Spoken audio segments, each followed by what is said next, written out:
Assalamualaikum warahmatullahi wabarakatuh. Apa kabar teman-teman semua? Semoga dalam kondisi sehat ya. Materi kali ini kita akan membahas tentang sejarah akuntansi dan kontribusi peradaban Islam. Materi tetap sama dengan kelas dari Bapak Dr. Emnur Abirton.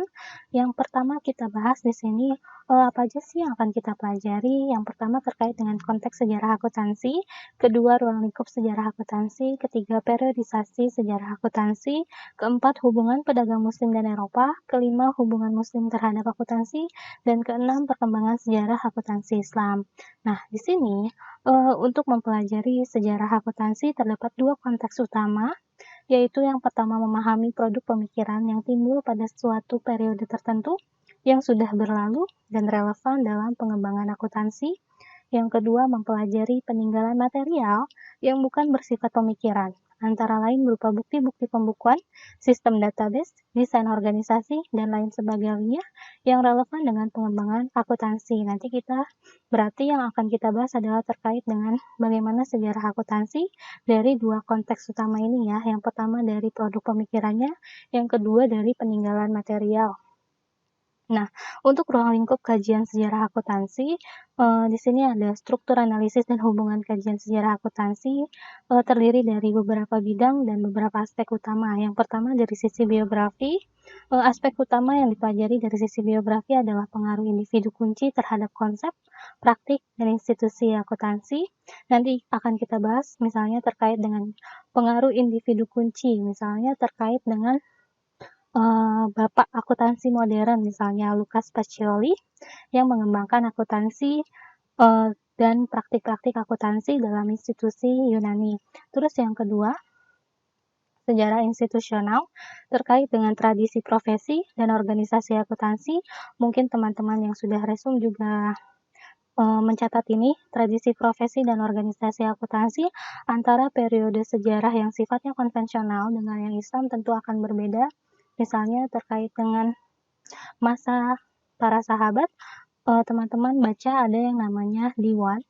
Terus pada masa Nabi juga ada yang namanya terkait dengan Baitul Mal sebagai bentuk organisasi yang mempraktikkan akuntansi dalam proses pencatatan. Nah, ketiga, perkembangan pemikiran. Di sini mengidentifikasi dan menjelaskan dasar konseptual dan individu serta institusi yang terkait dengannya. Dampak aliran pemikiran terhadap praktik. Nah, di sini dampak aliran pemikiran terhadap praktik tentu akan berbeda antara akuntansi yang dikembangkan oleh konvensional dengan akuntansi yang dikembangkan oleh Islam. Yang selanjutnya terkait dengan sejarah umum, di sini terkait perspektif makro tentang perkembangan akuntansi. Perspektif makro itu seperti misalnya perspektif ekonomi, misalnya ekonomi yang kapitalis, tentu akan berbeda dalam praktik akuntansinya dengan ekonomi yang sifatnya Islami gitu. Nah, selanjutnya sejarah kritis di sini mengadopsi sebuah perspektif kritis dalam menilai peran faktor historis dalam konteks konflik sosial, politik, atau ekonomi. Di sini kita akan mengkritisi juga nanti bagaimana sejarah akuntansi ternyata banyak buku yang berkembang mengaitkan dengan sejarah akuntansi itu ada pada bangsa Yunani, bangsa Romawi, sedangkan di antara masa itu ada loh perkembangan Islam yang mengaitkannya dengan akuntansi juga dalam praktik akuntansi. Nanti akan kita bahas perbandingannya, sehingga kita perlu kritisi apakah benar gitu akuntansi itu sebenarnya berkembang pada masa-masa yang sifatnya dikembangkan oleh dunia barat.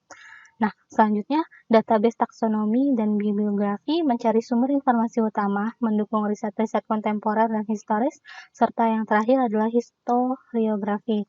Di sini membuat struktur riset historis, mengevaluasi riset sejarah, perspektif metode untuk melakukan dan menginterpretasi riset sejarah akuntansi.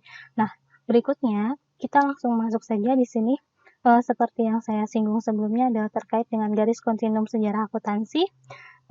Di sini belum menampilkan bagaimana peradaban Islam berkembang dan ikut serta dalam membangun akuntansi.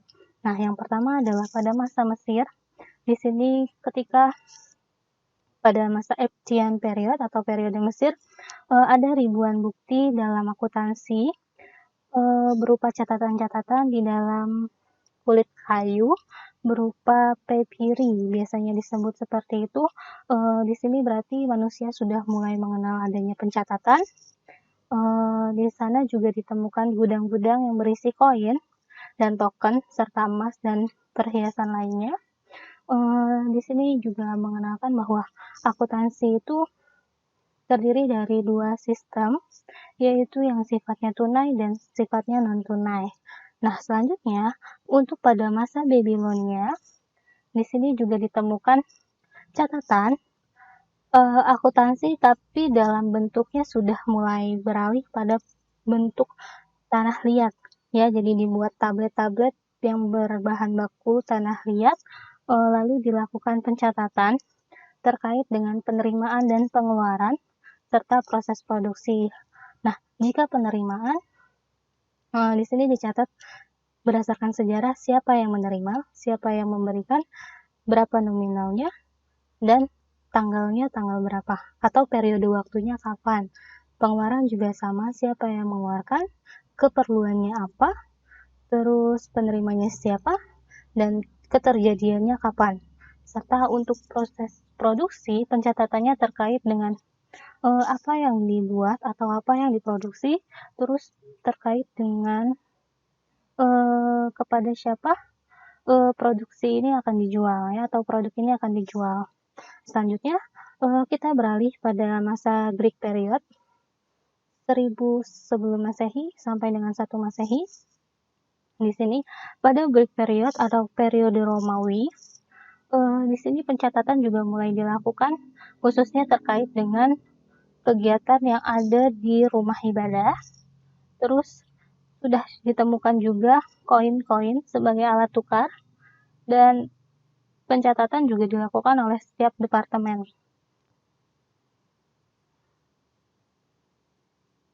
Ya, seperti itu. Terus ada lagi di sini terkait dengan Greek period, perbankan juga sudah mulai ada.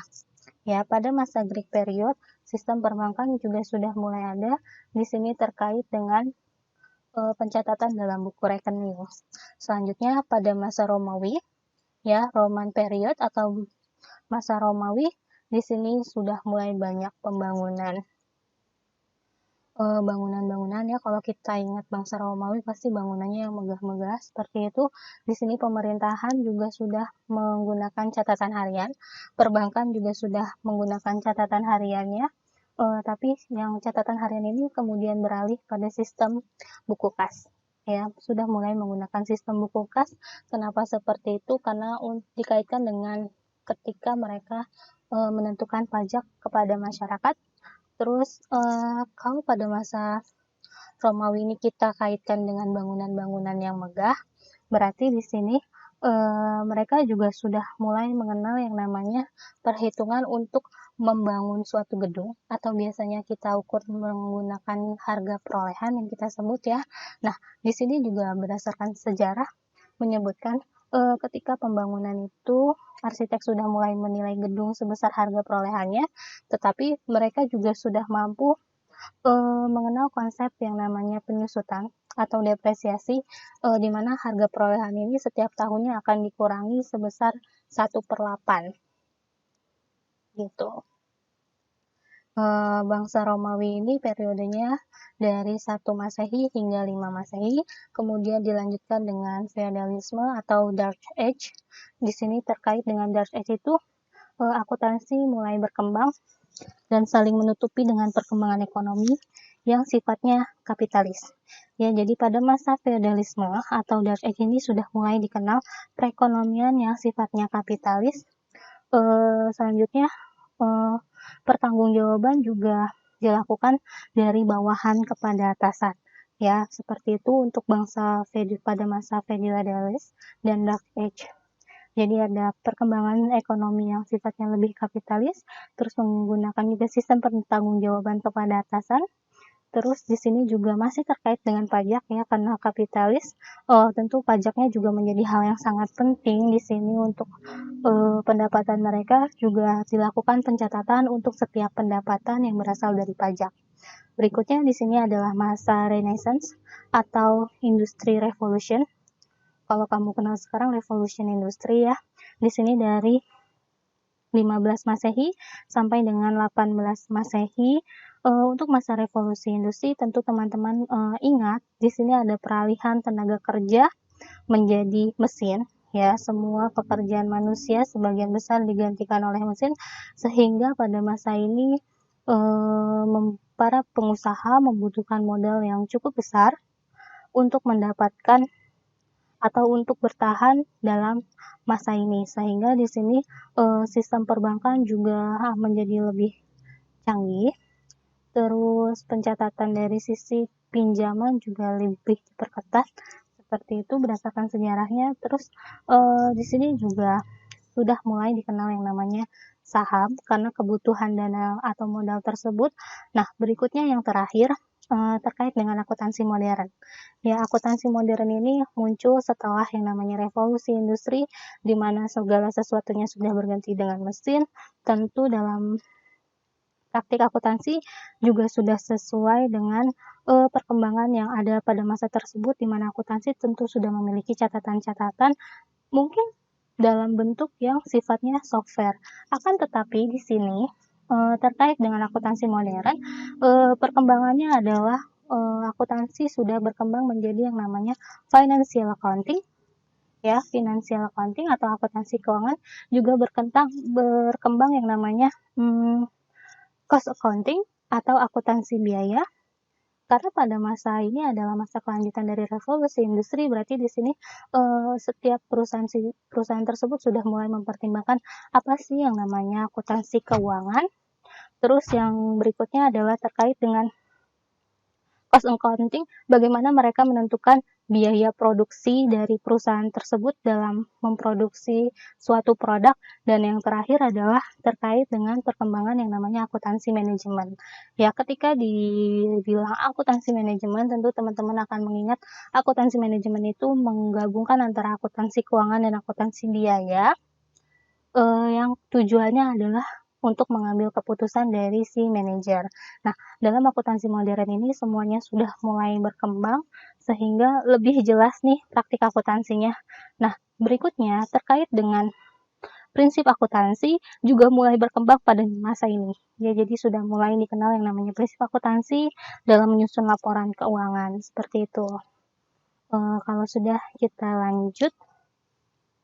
Nah, kita lihat di sini perbandingan sejarah akuntansi. Ternyata pada masa Roman dan feodalisme itu sampai dengan akuntansi modern itu ada masa-masa yang didukung oleh sejarah Islam.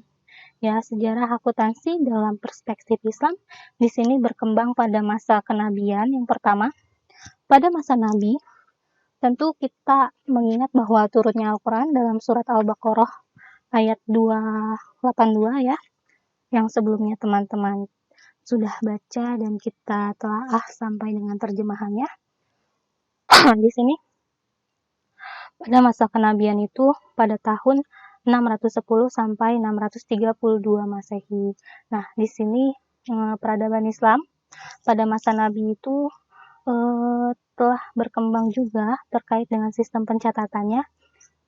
Selanjutnya terkait dengan praktiknya, di sini juga sudah mulai ada praktik terkait dengan pencatatan keuangan yang didukung dengan dibentuknya beberapa Baitul Mal pada masa Nabi.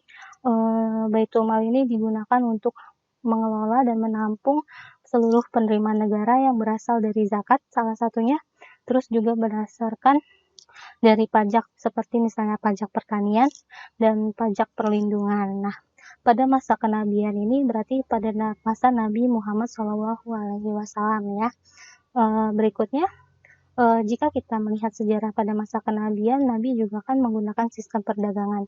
Tentu di situ sudah mengenal yang namanya untung atau rugi. Nah, berikutnya kita lanjut di sini. Setelah masa kenabian, kita mengenal yang namanya masa sahabat. Nah, masa sahabat ini pada tahun 632 sampai dengan 662 Masehi. Nah, pada masa sahabat, di sini sahabatnya didukung oleh Abu Bakar dalam catatan sejarah, terus Utsman bin Affan, Umar bin Khattab, sama satu lagi itu Ali bin Abi Thalib. Nah, ketika pada masa sahabat yang pertama adalah masanya Abu Bakar, di sini pengolahan Baitul Mal itu masih sangat sederhana, masih melanjutkan periodenya masa Nabi, di mana dalam praktiknya pada masa ini Baitul Mal itu catatannya terkait dengan penerimaan dan pengeluaran yang sisinya seimbang, dan pada akhirnya itu hanya akan ada sisa yang sedikit, bahkan tidak ada sisa. Berikutnya dilanjutkan dengan periodenya Umar bin Khattab. Di sini Umar bin Khattab mengelola Baitul Mal juga dan mendirikan atau membentuk dewan-dewan, atau dalam bahasa Arabnya itu namanya diwan, ya. Di sini pada masa Umar bin Khattab membentuk diwan-diwan, tujuannya adalah untuk melakukan pencatatan akuntansi agar sistem administrasi negara bisa menjadi lebih baik lagi dan lebih jelas. Berikutnya untuk masa Utsman bin Affan dan Ali bin Abi Thalib, tidak banyak perubahan yang terjadi terkait dengan sistem administrasi, masih sama seperti yang dilakukan oleh Umar bin Khattab pada masanya. Nah, berikutnya kita lanjut dari sisi Islam adalah terkait dengan sejarah akuntansi yang berkembang pada masa Bani Umayyah. Ya, Bani Umayyah ini pada tahun 662 sampai dengan 757 Masehi. Di sini untuk Bani Umayyah, pencatatan juga dilakukan sebagai bentuk dalam pengambilan keputusan oleh pihak kerajaan, ya, karena dinasti berarti di sini sistemnya adalah sistem kerajaan. Pencatatan juga dilakukan oleh suatu lembaga akuntan khusus. Di sini lembaga akuntan khususnya itu dia melaporkannya juga kepada raja. Selanjutnya Bani Umayyah juga mendirikan banyak bangunan dalam sejarahnya di berbagai bidang, seperti misalnya bidang ekonomi, terus bidang keagamaan dalam pembangunan masjid, terus pemerintahan, melanjutkan dari sisi Umar bin Khattab kan, di sana sudah mulai mengenal yang namanya Diwan Administrasi, berarti di sini juga sudah mulai dibangun gedung-gedung pemerintahan serta melakukan ekspansi kekuasaan Islam. Nah, berikutnya setelah Bani Umayyah, maka lanjut ke dinasti Bani Abbasiyah. Nah, pada dinasti Bani Abbasiyah ini perekonomian berdasarkan catatan sejarah sudah mengalami perkembangan yang sangat pesat karena sudah ada pembangunan irigasi, di mana dalam pembangunan irigasi ini juga didukung dengan berkembangnya pertambangan, ya, menggunakan hasil tambang, sehingga seperti emas. Kalau hasil tambang ada emas, terus ada besi, ada perak, ya, dan lain sebagainya, sehingga meningkatkan perdagangan pada masa tersebut. Nah, pada perdagangan ini tentu sudah dilakukan catatan dan dikembangkan akuntansi umum dan akuntansi secara khusus, ya. Jadi di sini pada masa dinasti Abbasiyah, di sini ketika perkembangan ekonomi semakin baik, pencatatan juga sudah semakin baik, dan didukung oleh perkembangan akuntansi yang tentu semakin baik karena untuk mendukung perkembangan yang ada. Nah, yang terakhir di sini adalah periode Seljuk Utsmani dan Mazindarani. Ketika periode Seljuk Utsmani dan Mazindarani ini, perkembangan akuntansi sudah sampai pada penyusunan atau penyiapan laporan keuangan, di mana laporan keuangan ini dibuat secara bulanan, atau kalau dalam buku itu disebut sebagai al-hitamah. Sistem akuntansi juga berkembang sesuai dengan bidang akuntansinya. Nanti kita bahas ada dalam penjelasannya di periode Mazindarani. Di sini seperti akuntansi untuk pertanian, akuntansi bangunan, akuntansi pergudangan, dan beberapa praktik akuntansi lainnya. Ya, jadi ketika masuk periode Seljuk Utsmani dan Mazindarani atau Mazindarani, di sini akuntansi sudah mulai berkembang jauh lebih baik dalam periode Islam, bahkan hingga sampai dalam penyusunan laporan keuangan, bulanan sebagai bentuk pertanggungjawaban dan memisahkan antara praktik akuntansi untuk setiap bidangnya ya, jadi disesuaikan dengan kebutuhan dalam setiap bidang akuntansi atau dalam setiap bidang kegiatan. Jika sudah, kita lanjut di sini untuk peta laut Mediterania. Untuk peta laut Mediterania ini terkait dengan sebaran praktik akuntansi dari sisi negara Islam sebelumnya ya. Alexandria itu dulu masih terkait dengan masa kekuasaan dari dinasti Bani Umayyah ya. Di sini juga ada Greece, ada Bulgaria, Tunisia, terus ada Tripoli. Dulunya adalah negara-negara Islam. Terus ada Italia juga, ada Prancis dan seterusnya ya. Jadi di sini untuk sebaran akuntansi berkembang dari sisi laut Mediterania. Berikutnya terkait dengan sejarah double entry. Di sini Vernon Camp dalam buku Accounting Theory menyatakan bahwa menurut sejarahnya kita mengetahui bahwa sistem pembukuan double entry itu muncul di Italia pada abad ke-13. Itulah catatan yang paling tua yang kita miliki mengenai sistem akuntansi double entry sejak lahirnya abad ke-13 itu. Namun ada kemungkinan sistem double entry sudah ada sebelumnya. Jadi di sini Vernon Camp itu menyatakan bahwa sistem double entry itu memang muncul di Italia pada abad ke-13, namun memiliki peluang bahwa sistem double entry itu sudah ada dari masa sebelumnya atau masa Islam ya nanti kaitannya. Terus berikutnya di sini dukungan pendapat tersebut adalah yang pertama dari Al-Quran yang sudah kita pelajari minggu lalu.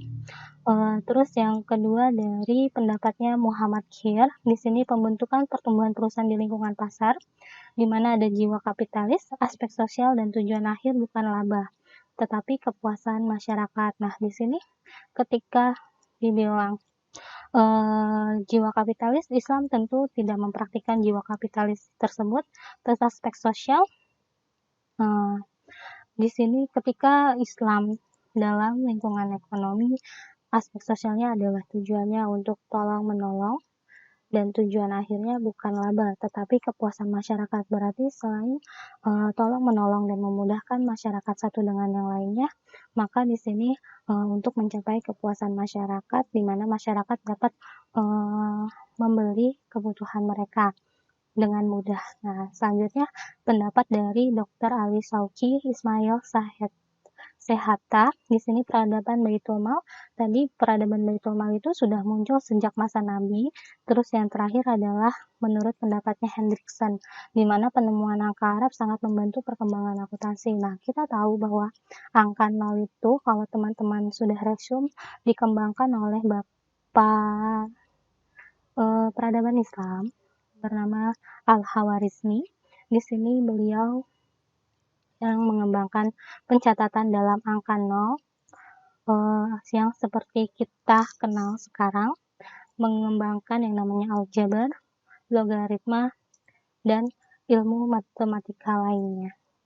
Selanjutnya, kontribusi peradaban Islam tadi sudah disinggung terkait dengan penemuan angka 0 serta sumbangan atas ayat-ayat berpasangan. Nah, ayat-ayat berpasangan juga secara tidak langsung sudah tersirat dalam surat Al-Baqarah ayat 282. Berikutnya terkait sejarah perkembangan akuntansi. Di sini pada masa peradaban awal, ketika Barat masih menggunakan kulit kayu atau binatang, perekonomian canggih sudah muncul di Timur Tengah dan Timur Jauh. Ya, jadi dalam peradabannya, perekonomian di Timur Tengah atau negara-negara Arab sudah jauh lebih canggih dibandingkan dengan bangsa Barat itu yang masih menggunakan kulit kayu. Terus di sini juga muncul dinasti Shang di Cina sejak abad atau sejak tahun 1600 sebelum Masehi juga sudah ada. Nah, selanjutnya kebudayaan canggih di India berasal dari tahun 2300 sebelum Masehi.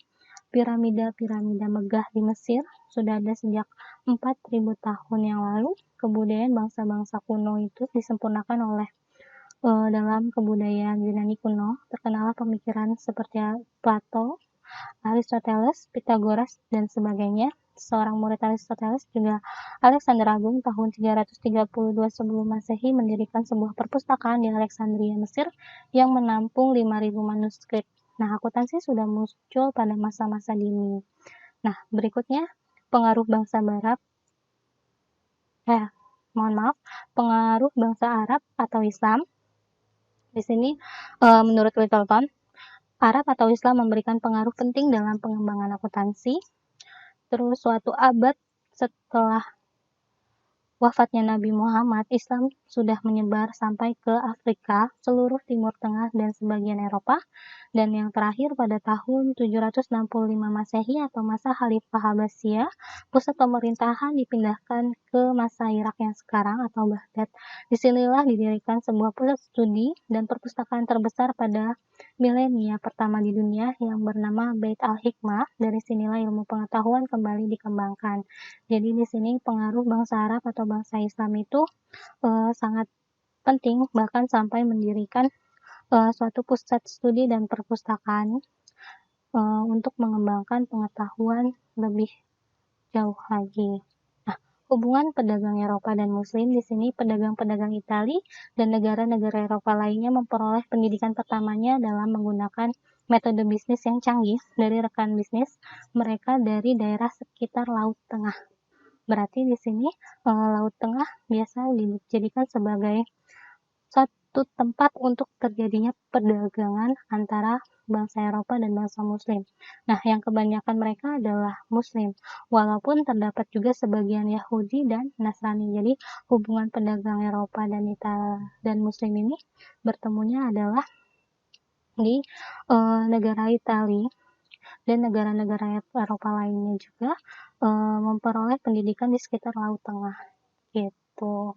Nah, untuk double entry di sini Riyahi Balkhawi juga menyebutkan bahwa konsep ini muncul pertama kali pada tahun 1340 oleh Masari dari Genoa yang mendahului Luca Pacioli 154 tahun. Gitu. Nah, sudah ditulis oleh Abdullah bin Muhammad bin Kayah al-Mazindarani dan diberi judul Risalah Falakiyah Kitab Asyiakat pada tahun 1363 Masehi atau 131 tahun sebelum Pacioli. Nah, untuk double entry juga ternyata sebelumnya sudah dikembangkan jauh sebelum Luca Pacioli mengenalkan itu. Berikutnya, risalah ini disimpan di perpustakaan Sulaiman Al-Kanuni di Istanbul, Turki dengan nomor 2756 yang juga memuat tentang sistem akuntansi di negara Islam. Hanya saja tulisan Mazindarani ini masih dalam bentuk manuskrip, sementara Pacioli itu sudah dalam bentuk cetak atau dalam bentuk buku cetak. Nah, istilah awal pembukuan di dunia Islam bernama Al-Jaridah ya di zaman Umar bin Khattab atau jurnal. Nah, pada tahun 750 Masehi dikembangkan menjadi 12 jurnal khusus. Namun di sini yang umum digunakan adalah ada yang pertama adalah Al-Jaridah An-Nafakat atau jurnal pengeluaran. Terus Jaridah Al-Mal, jurnal penerimaan dana untuk Baitul Mal. Jaridah Al-Musadarin, jurnal dana sitaan dari harta petinggi negara. Dan yang keempat adalah Al-Awraj untuk mencatat akun-akun khusus atau buku jurnal khusus piutang. Nah, berikutnya, seperti yang telah disinggung sebelumnya terkait dengan sejarah pada masa Islam, di sini sistem akuntansi pada masa Mazindarani. Di sini pada masa Mazindarani itu pada tahun 1363 Masehi, Al-Mazindarani itu menjelaskan bahwa sistem akuntansi yang populer saat itu dan pelaksanaan pembukuan yang khusus bagi setiap sistem akuntansi, macam-macam buku akuntansi yang wajib digunakan untuk mencatat transaksi keuangan, cara menangani kekurangan dan kelebihan, yaitu dengan melakukan penyataraan.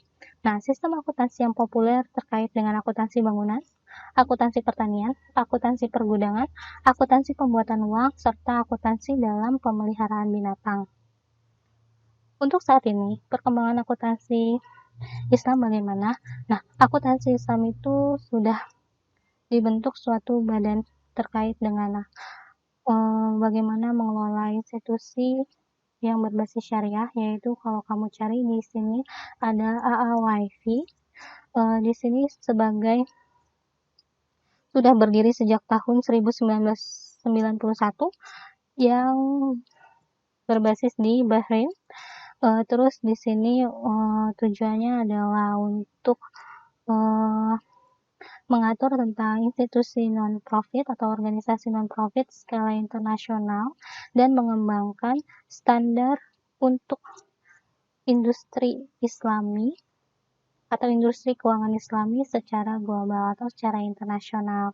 Nah, di sini dia juga sudah menerbitkan sebanyak 100 standar terkait dengan praktik syariah, akuntansi, auditing, terus etika dan pemerintahan untuk lembaga keuangan Islam internasional kayak gitu. Nah, jadi di sini secara internasional pun